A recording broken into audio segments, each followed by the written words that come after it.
In the timeless wisdom of our ancestors, when the elders are in the marketplace, the town does not spoil. But what happens when those very elders turn the marketplace into a battleground of voices and gavels? Today, that question hung heavy over Nigeria's House of Representatives, where a routine plenary session on electoral reforms erupted into scenes of uproar and defiance, exposing the deep fissures in our quest for a more transparent democracy.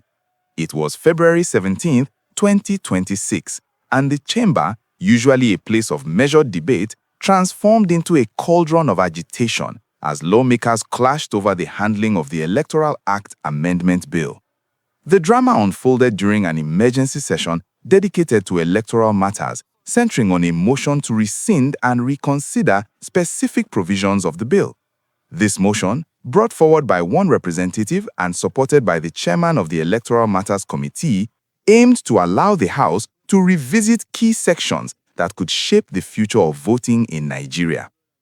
As the presiding officer put the motion to a voice vote, the chamber echoed with resounding nays from many lawmakers, signaling strong opposition. Yet, in a move that ignited the powder keg, the chair ruled in favor of the ayes, overriding the audible dissent and sparking immediate protests. Lawmakers rose in visible agitation, challenging the decision with shouts and gestures, turning the plenary into a spectacle of discord that lasted for several tense minutes. This na confirm street news. Na waiting we hear with a report, but be sure say na confirm. Abeg, hit that subscribe button, like this video and drop a comment to help us grow and bring you undiluted news. The focal point of the clash involved the Deputy Speaker, who initially attempted to expedite proceedings by proposing to carry multiple clauses, up to 10 at a time, in one go. This approach was met with fierce resistance from the majority, who insisted on a meticulous clause-by-clause consideration to ensure every detail was scrutinized. Ignoring the mounting calls, the Deputy Speaker pressed on, striking the gavel to affirm the batch approval, which only fueled the uproar further. The chamber buzzed with frustration as members demanded a reversal, their voices rising in a chorus of objection that refused to subside. Eventually, the intensity of the drama compelled the Deputy Speaker to backtrack, agreeing to proceed clause by clause, a concession that momentarily quelled the immediate chaos but left the underlying tension simmering. In the midst of this, the House shifted into a closed-door executive session to deliberate further, leaving the public and observers in suspense about the final resolutions. Compounding the internal turmoil, outside the National Assembly complex, a parallel wave of civic action was underway, with protesters gathering to demand that real-time electronic transmission of election results be enshrined as mandatory in the amended act. These demonstrators, echoing broader societal calls for reform, added external pressure to the already heated indoor debates, highlighting how the bill's fate resonates far beyond the legislative walls. If these unfolding events have you reflecting on the health of our democratic processes, take a moment to like this video if you value transparent governance, share your insights in the comments on what this means for Nigeria's future, and subscribe to stay updated on stories that cut to the heart of our nation's challenges. We'll keep bringing you the unfiltered truth. To understand the gravity of this episode, it's essential to place it within the larger tapestry of Nigeria's electoral evolution. The Electoral Act Amendment Bill seeks to repeal and reenact the existing framework, addressing long-standing vulnerabilities that have undermined confidence in the system. At its core, the bill grapples with modernizing processes like results transmission, which has been a flashpoint since previous elections exposed glitches and delays that led to widespread allegations of irregularities. For instance, in past cycles, the Independent National Electoral Commission's digital portal for uploading results faced technical hurdles, resulting in protracted disputes and court cases that dragged on for months. The current push for amendments comes with just over a year until the general elections scheduled for February 20, 2027, a timeline that amplifies the urgency. The rescission motion itself stemmed from a need to align the House's positions following a conference committee with the Senate, which had been hastily rescheduled to the previous night after initial delays in convening the House delegation. This procedural hiccup set the stage for the plenary's volatility as lawmakers arrived with pent-up concerns about rushing through changes that could either fortify or weaken electoral integrity. In a country where elections have often been synonymous with contention, from voter suppression in remote areas to accusations of manipulation in urban centers, these reforms represent a critical opportunity to build a more inclusive and verifiable system. Without them, the risk persists of repeating cycles of distrust that not only disenfranchise citizens, but also deter international observers and investors who prioritize stable governance. The key figures in this saga played pivotal roles that drove the narrative forward. The motion for rescission was initiated by a Delta State representative who argued for the need to revisit targeted clauses to refine the bill's effectiveness.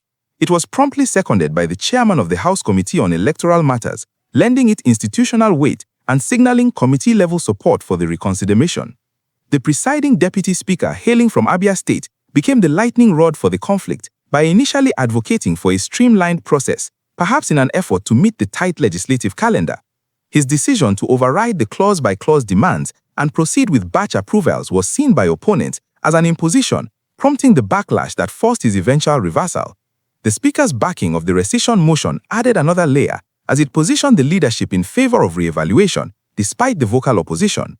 During the voice vote, the chair's ruling that the affirmatives carried the day, despite the evident preponderance of negatives, escalated the situation, leading to direct challenges from the floor.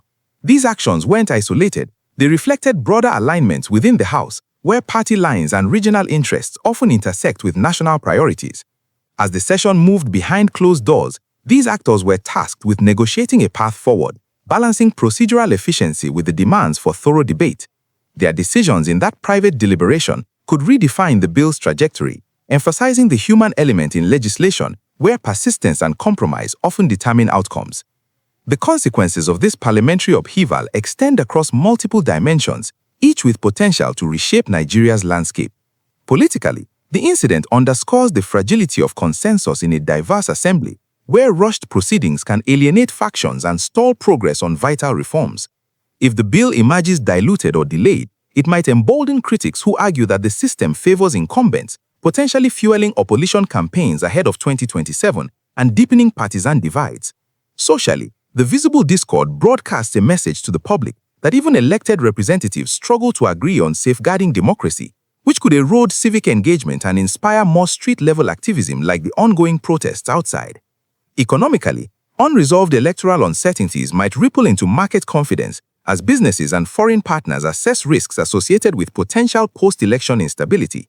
Nigeria's economy, already navigating recovery, relies on predictable governance to attract investment in sectors like technology and infrastructure. From a security standpoint, while the House clash remained verbal and contained, it mirrors broader national tensions that, if unaddressed, could spill over into wider unrest, straining law enforcement resources already stretched by other challenges. Moreover, the emphasis on electronic transmission ties into security concerns, as mandatory real-time uploads could reduce opportunities for tampering, but also require robust cybersecurity measures to prevent hacks or failures that might compromise results. In essence, this event serves as a microcosm of the stakes involved. A transparent electoral process isn't just administrative, it's foundational to peace, prosperity, and public trust. Public reactions to the House's turmoil have been swift and varied, reflecting the polarized views on electoral reforms. Inside the chamber, the immediate outcry from lawmakers demonstrated a collective pushback against perceived overreach, with many viewing the Deputy Speaker's initial stance as an affront to democratic deliberation. Outside, the protesters' persistence in calling for mandatory electronic transmission indicates grassroots support for stricter safeguards, aligning with civil society groups that have long advocated for tech-driven transparency to counter historical flaws. On social platforms, responses range from criticism of the leadership's handling, labeling it as an attempt to impose will, to calls for maintaining order and avoiding unrealistic demands that could overburden the electoral body. Some voices argue that emotional protests should not dictate policy, emphasizing rational analysis over sentiment, while others warn of escalating frustrations leading to broader confrontations if reforms falter. Opposing perspectives include those who defend the need for expedited processes, suggesting that clause-by-clause reviews could unnecessarily prolong debates in a time-sensitive context, potentially jeopardizing preparations for the upcoming polls. These diverse viewpoints highlight the bill's contentious nature, where supporters see it as a bulwark against rigging and skeptics worry about implementation challenges in areas with limited infrastructure. As we peer into what lies ahead, the closed-door sessions resolutions will be pivotal in charting the bill's course. If consensus emerges on key provisions like electronic transmission, it could accelerate passage, setting a precedent for more resilient elections and possibly easing tensions both inside and outside the Assembly. Conversely, prolonged disagreements might necessitate further committees or even referral back to the Senate, delaying the Act's enactment and heightening scrutiny on the independent National Electoral Commission as the 2027 clock ticks down. With only 368 days remaining, any setbacks could prompt legal challenges or intensified public campaigns, drawing in international watchdogs to monitor Nigeria's commitment to fair play. In the best scenario, this upheaval catalyzes meaningful amendments that empower voters, particularly in underserved regions, fostering a more equitable democracy. Yet, if divisions persist, it risks amplifying cynicism, with protesters potentially expanding their actions and lawmakers facing recalls or electoral backlash. Ultimately, the next steps hinge on leadership's ability to bridge gaps, ensuring that the elders in the marketplace restore order before the town feels the full impact. Before we sign off on this riveting account of legislative drama, let's keep the conversation going. Hit like if you're invested in electoral justice, comment below with your take on the Deputy Speaker's reversal, and subscribe for exclusive breakdowns that keep you in the know on Nigeria's political pulse.